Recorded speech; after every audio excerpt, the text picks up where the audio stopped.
1.7 note day 2 is solving absolute value inequalities, but we're going to end up doing it with inequalities versus equations. Okay, so yesterday was equations, and then today is going to be inequalities. So first I want you to kind of take a look at this warm up right here. So please pause the video and then we'll go over it. With number 1, they asked you to graph all values that are less than 3 away from 0 on the number line. So less than 3 would obviously be 1 and 2, right? And you would get all the way up to 3, but not quite to 3, right? So all the values would be from 0 to 3, right?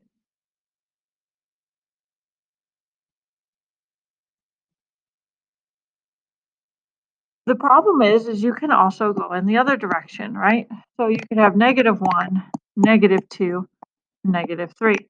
So it would also go in this direction, and anything in between there ends up being less than 3 away from 0 on the number line. So essentially, you could have shaded like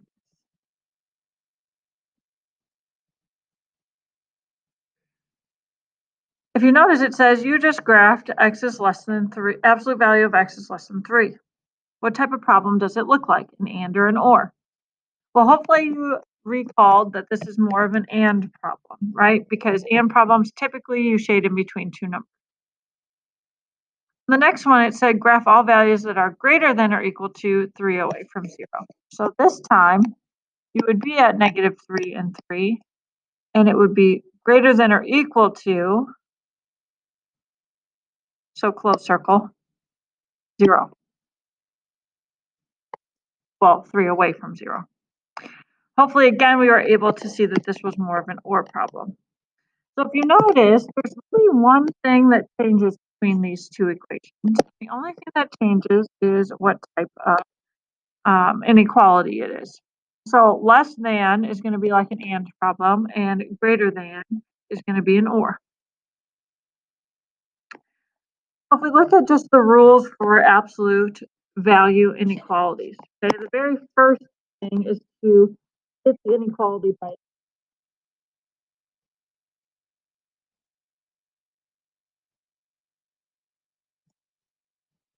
oops, sorry. Okay, so essentially I might use that. The second step is to split into two equations.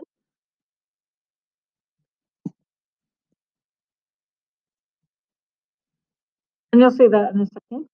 And the final one is basically to graph and write solution.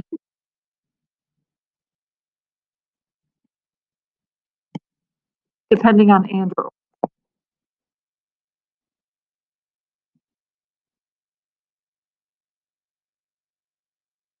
Okay, so let's talk about and. Okay, and is always going to be with less than or less than or equal to. Okay, and the way that we teach this is thinking about it as less than. Okay, so yes, it's not normally with a D, but that's how you can remember that. So the other one, if that's less than, this one's obviously going to be the greater than. Okay, so obviously great or yeah. Okay, so that's the little trick to remember that. Okay, otherwise you can just memorize it. Greater is or, less than is and. Okay, so what I always do is off to the side I write whether it's an and or an or as soon as the absolute value is isolated. So this can only happen once the absolute value is isolated. Okay, so you have to go through that process first. Okay, because think about it, if we divide or multiply by a negative, it could flip. So then it changes whether it's greater or less than. If we look at number 3, absolute value is isolated. So we are into two equations, right? So we normally have x equals 15 and x equals -15, right? So that is going to happen, but now when we throw inequalities in, the second one flips.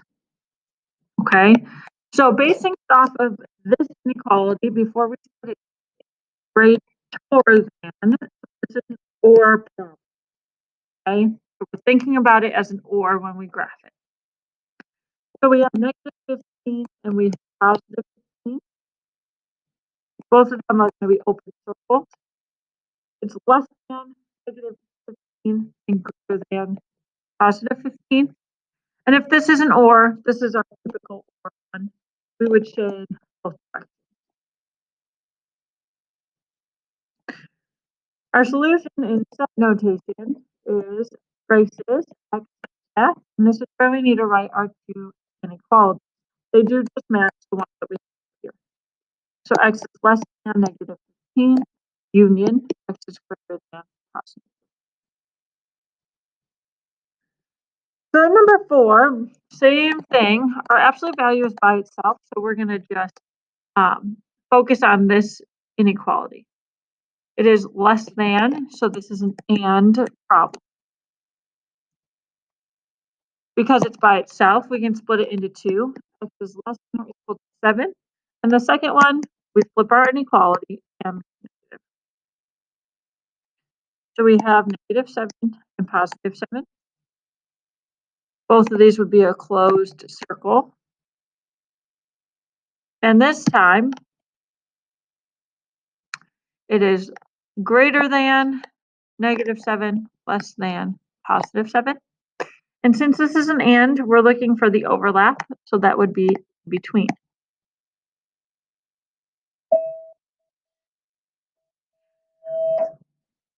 Since that's the case, in interval notation, we are going to go farthest left, which is our -7, to our farthest right, which is +7.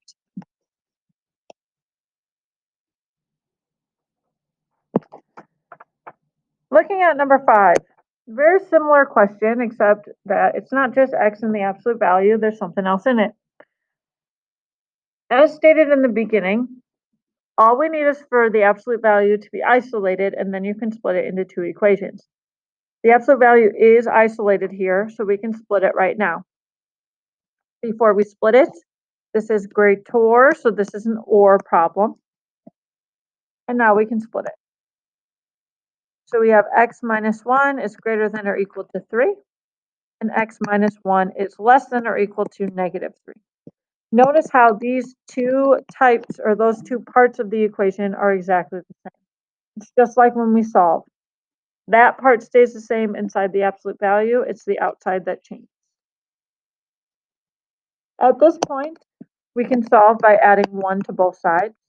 So x is greater than or equal to 4. And over here, x is less than or equal to -2. So if we graph this, it is greater than or equal to 4, so that would be to the right. And it's less than negative or equal to -2. Since this is an or, we shade everything that there is at least one line, which is everything but the middle. This one's an interval, so farthest to the left. Bracket our union, this 4, all the way to the left. On number 6, this is where a very important still is located. Do not distribute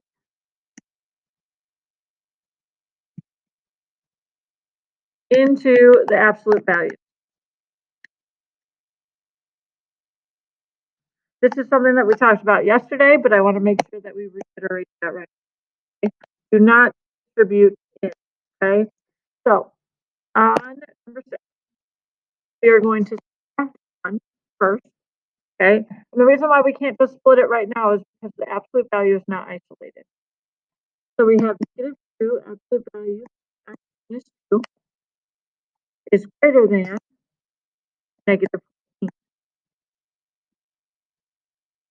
Instead of -2, we are going to divide by it.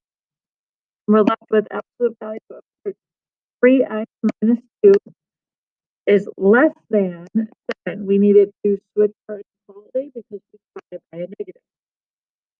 Now, because it is isolated, this is when we focus on our inequality. It's less than, so this is an and problem. So if we split it into 2, we get 3x minus 2 is less than 7, and 3x minus 2 is greater than negative. We're going to end up adding 2 first. So we have 3x less than 7, 9. Divide by 3 and is, I'm going to write it over here. X is less than. Same process, if we add 2, we get negative 5. X is greater than negative 5. So we have negative 5 here, and then we have a plus 3. It is going to be open circles at both. It is greater than negative 3 and less than 3. Because this is an and problem, we are going to shade between it. So that is where both are. Set notation wise, we have x at negative 5 thirds x.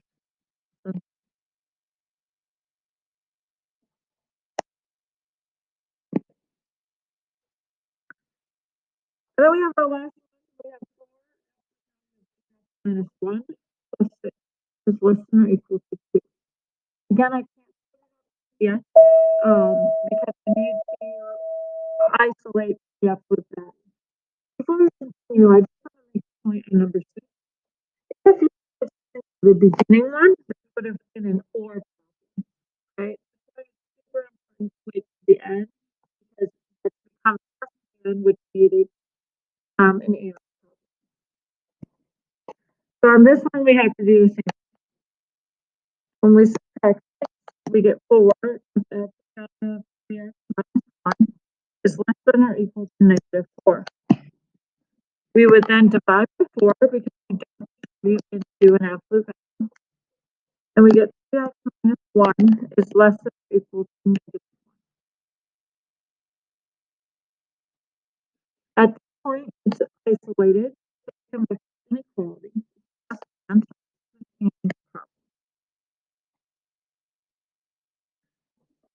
If we split it up, we get x minus 1 is less than or equal to negative 1. And 3x minus 1 is greater than or equal to 1. Now, hopefully, we recognize that we have an absolute value and a negative. If this were an equal sign, this was minus 1 is equal to 1, it would automatically be no solution. But depending on what sign this is, it might be either no solution or infinite. Okay? And you'll see it on. So if we solve, we would add 1. So 3x less than or equal to 0. Now again, this is something where people would know it's no solution, but we by 3 x less than or equal to 0. Okay, so one of our things is going to be 0. On the next one, if we add 1, we get 2, and divide by 3, 2 thirds. So now we can graph it. Less than or equal to 0, greater than or equal to. Now, if this is an OR problem, we would just say there is no overlap. We have there are times where it is